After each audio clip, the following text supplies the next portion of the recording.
Minister has lost control. The Prime Minister's own deputy quit just hours before her economic statement, all of a sudden saying, Canadians know when we're focused on ourselves, and describing a newfound disdain for costly political gimmicks. Those are her quotes. Right. This after her own political rival, Mark Carney, wrote the fall economic statement full of things that she didn't want to present. The old boys club isn't in charge. Canadians are. Right. And it's time for credible leadership in the seriousness of this moment, not the fake feminism of this phony Prime Minister. It's time for Canadians to decide. So will anyone or everyone over there finally agree?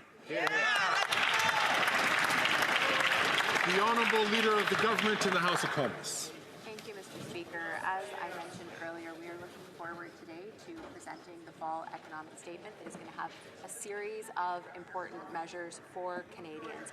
At a time like this, it is important that all of us band together, united as Canadians, to make sure that we are doing everything we can to protect the Canadian economy, protect Canadian jobs, and to stand up for Canada. Thank you, Mr. Speaker.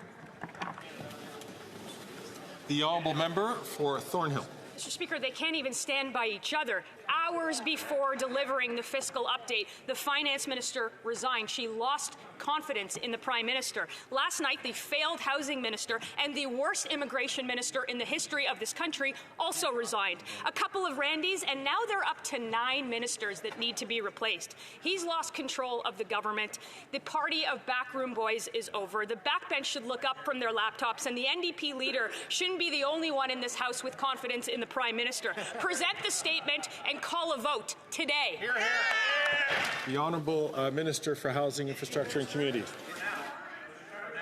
Now, Mr. Speaker, I'm not sure who she's talking about, but I'm still here for now. I can guarantee you, Mr. Speaker, that there are two kinds of people who run for office in politics. There are people who want to do something, and there are people who want to be somebody. And I can tell you, on our side of the House, we want to do things. We want to build the houses to make sure families can afford to keep a roof over their heads. We want to make sure families can afford to keep their food on the table to feed their kids. We want to make sure people can find a job to go to that gives them a sense of pride and allows them to contribute to their communities. On the Conservative side, their guy has been writing essays about why he should be Prime Minister since he was a teenager.